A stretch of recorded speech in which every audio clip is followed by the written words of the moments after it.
Dans l'épisode précédent, on parcourait la Calabre et les Pouilles qui nous avaient conquis avec leurs villes typiques et leurs belles plages.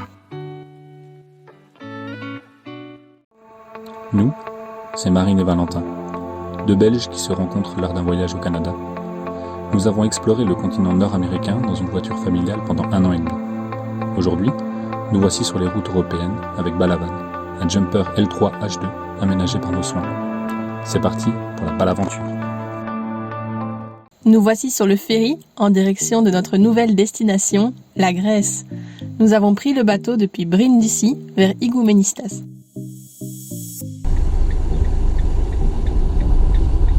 On est arrivé en Grèce. À nous les belles plages, on pourra enfin en profiter pour pouvoir se baigner. Oui, c'est trop beau. La turquoise est magnifique.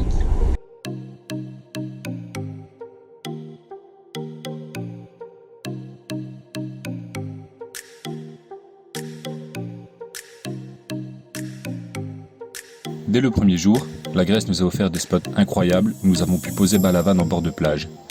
Nous avons également pu profiter de cette mer splendide.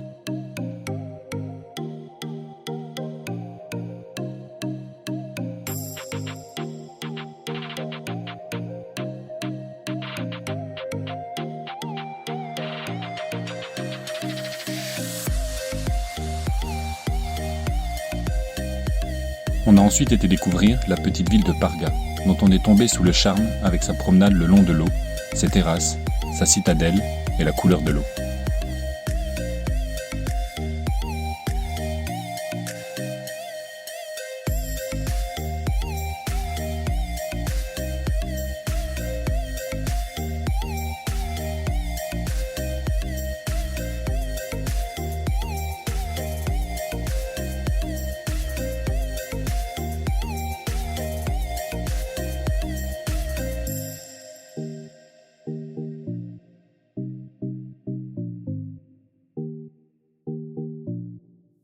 Puis nous avons quitté le littoral pour rentrer dans les terres à la découverte d'une autre merveille.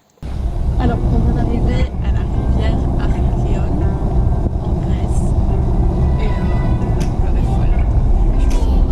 C'est incroyable.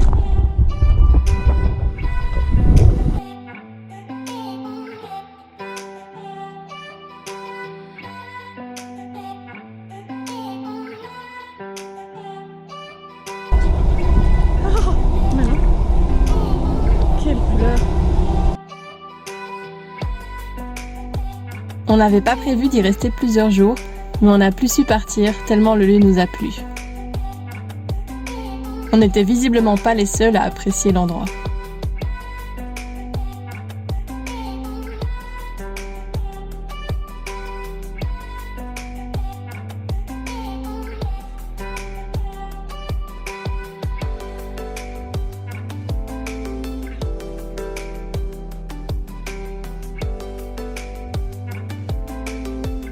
Le lendemain, nous partons balader pour découvrir une des sources de la rivière.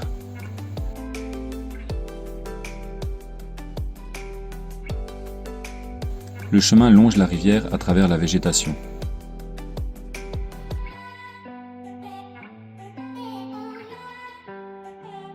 Le débit est vraiment très impressionnant.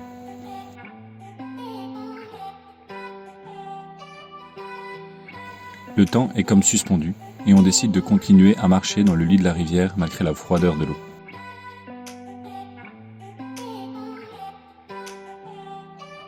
Dans la mythologie grecque, l'Achéron est une branche de la rivière souterraine du Styx, sur laquelle Charon transportait en barque les âmes des défunts vers les enfers. On a du mal à penser cela de ce lieu, qui nous fait plutôt penser au paradis.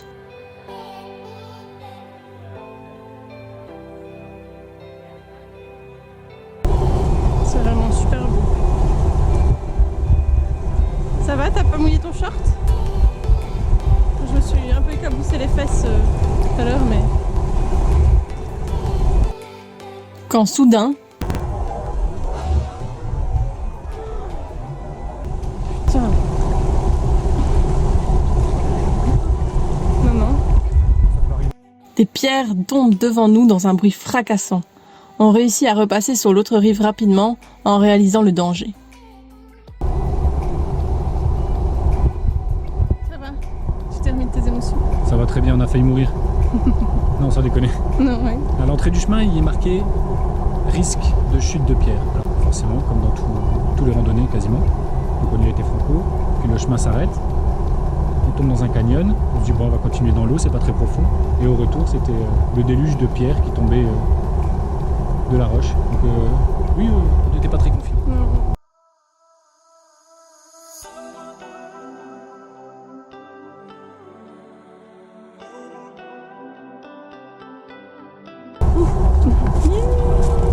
Des bons citrons. Oui, bonjour. Tu vas bien? Bon alors, tu te veux des câlins? Mais ouais. Salut les chevaux. Bon, oui. Après toutes ces émotions au bord de cette magnifique rivière, il est temps de reprendre la route.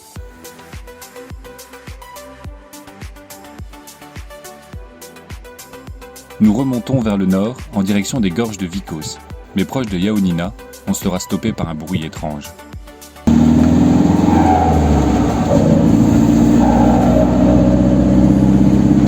On s'arrête donc dans plusieurs garages avant de trouver l'origine du problème, un tuyau d'échappement cassé. Aucun garage ne peut nous prendre en charge et nous sommes vendredi. On passera donc le week-end à patienter au bord du lac de Yaunina.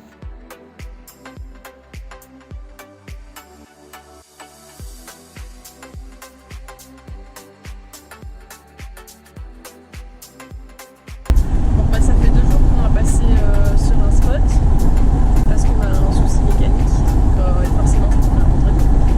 Tous les garages étaient fermés. On a attendu 2 jours au bord d'un lac. C'était pas le spot le plus fou, mais ça va, les 2 jours sont passés. Donc là, il est 8h30 et on part vers le garage en espérant qu'ils vont trouver une solution pour réparer le tuyau qui est cassé. On croise les doigts. Bon, du coup, hier, on a mis Palavan au garage. Donc ça devrait être réparable, c'est déjà une bonne nouvelle. Donc on en a pour 3 jours, le temps que la pièce arrive. C'est pas grave, hein, c'est comme ça. Donc heureusement on est quand même bien assuré. Donc on a dû prendre un hôtel. Puis surtout on va occuper notre journée et gagner un peu de temps après notre planning. On a réalisé un rêve de Valentin. Mon rêve étant une Fiat 4x4, une vieille Fiat 4x4 bien carrée. Ah, c'est une nouvelle, elle est moche. Mais les anciennes sont très belles. Regardez ça, une belle Fiat Panda. Je préfère la Fiat Panda que la Fiat 500 personnellement. Voilà. Donc c'est parti pour une journée d'aventure. On est heureux de pouvoir prendre la route en direction des gorges de Vikos, même si c'est en Fiat Panda. On commence par découvrir les anciens ponts en pierre encore présents dans le bas des gorges.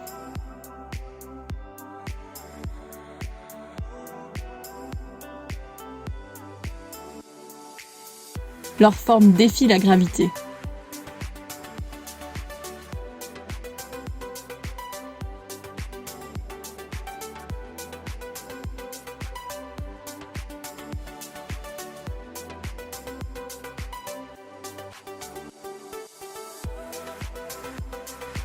On a ensuite pris de la hauteur pour aller observer les gorges d'en haut. Et on peut dire que la route était assez spectaculaire.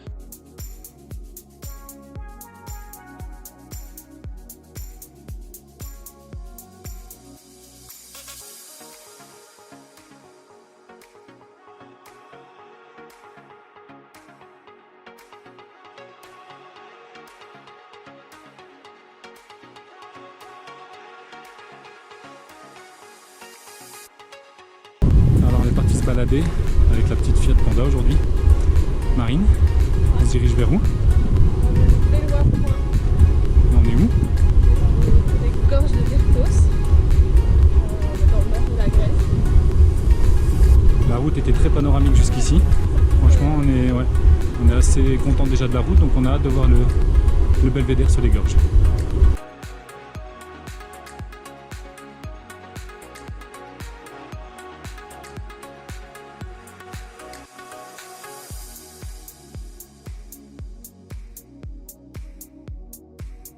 Les gorges sont classées parmi les plus profondes au monde par rapport à leur largeur. Bref, si vous avez le vertige, n'y allez pas. Alors c'est comment? Ouais, fais gaffe, tu me fais peur. Vertigineux. Ouais, dis ne va pas trop proche.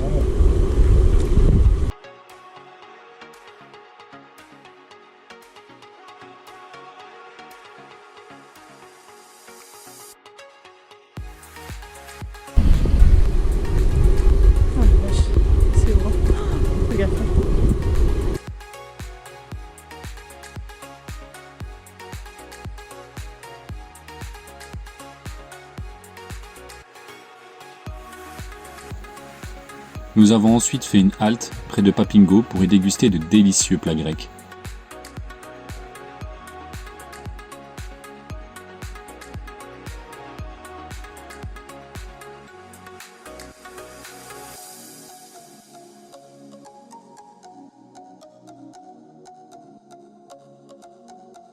On profitera une dernière fois de ce panorama et on reprendra la route où nous ferons de jolies rencontres.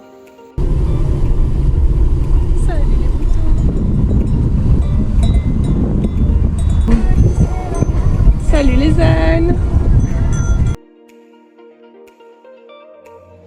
Et même des tortues terrestres. C'est la première fois que nous les observons en Grèce. On tentera d'en sauver une qui était au beau milieu de la route.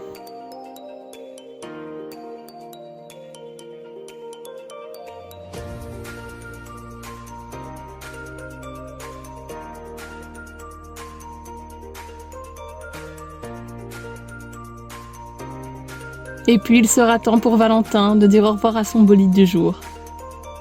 Tu sais qu'on a récupéré? Balaman. Oui. Il était temps. Après, Ah oui, il nous a manqué. Hein. on a été immobilisé vendredi, samedi, dimanche, mais on l'avait. Lundi, mardi, mercredi. Et aujourd'hui. À l'hôtel, on n'avait pas.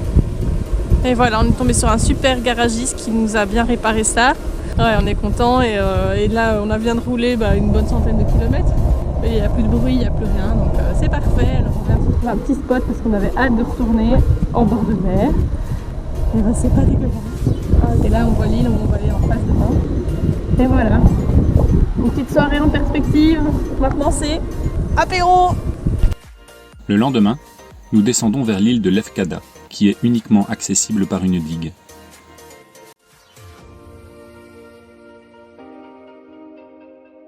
On traversera la ville de Leucade avant de partir vers la côte ouest de l'île. Un bébé. Un bébé. C'est quoi ce bleu? Incroyable. On l'avait vu, mais ça. Ça te disait quoi la Grèce avant de venir? Ça me disait pas mal quoi, de plage, du bleu, du soleil. Ouais. Bah ouais, je crois qu'on y est. Bien. Ouais.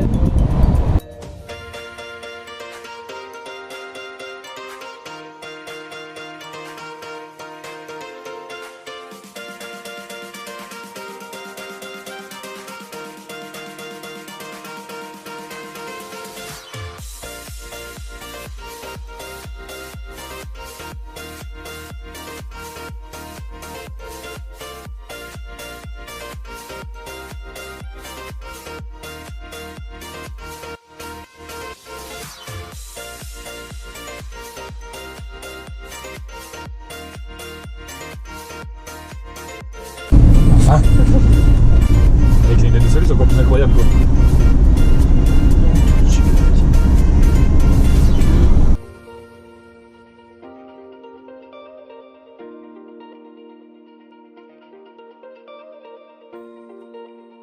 Toute la côte ouest de l'île est bordée de cette mer à la couleur azur si incroyable.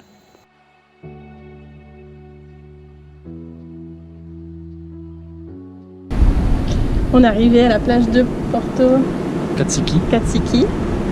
et on n'est pas déçus. On l'avait déjà vu beaucoup sur internet et je vais vous montrer.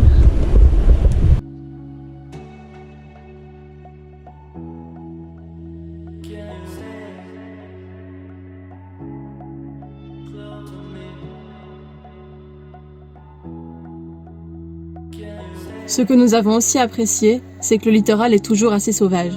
Il n'y a pas de building et seulement quelques parkings où nous pouvons nous arrêter et profiter des vues et des plages.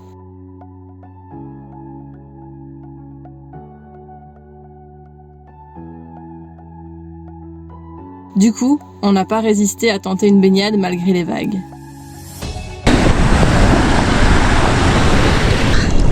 caravane est garée là-bas aussi. Et voilà, on profite. C'est trop beau.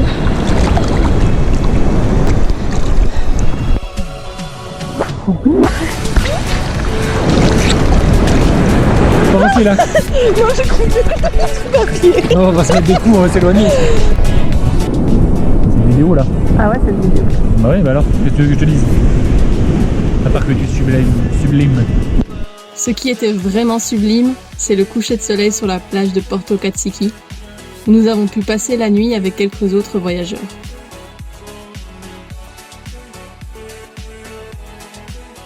Le lendemain, on a roulé jusqu'à la pointe de l'île et de son phare.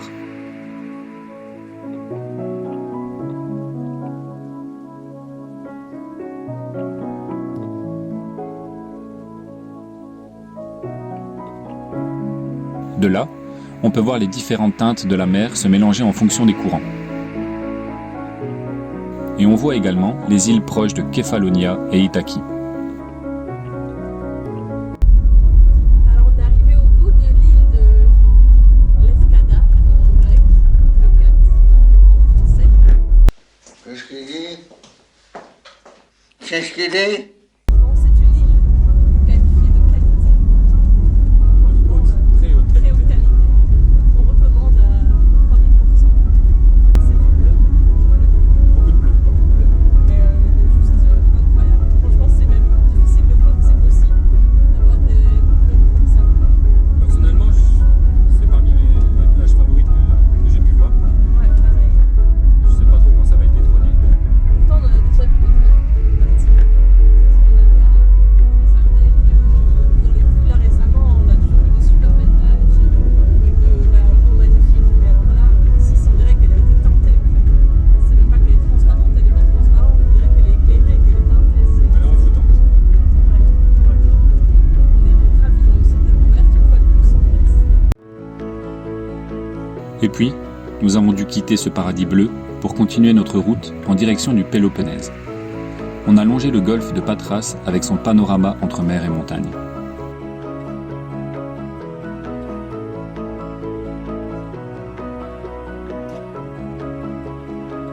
Alors on a passé la nuit ici juste en face de Patras, donc, qui est la première ville du Péloponnèse qu'on va aller voir. Et on était pas mal, on va prendre le ferry parce qu'il y a un pont mais il coûte 20 € alors que le ferry coûte 11 €, donc team radin, on va prendre le ferry. Et voilà, donc un petit spot où on a passé la nuit. Des petits palmiers, une petite douche pour le matin, et voilà, on était pas mal.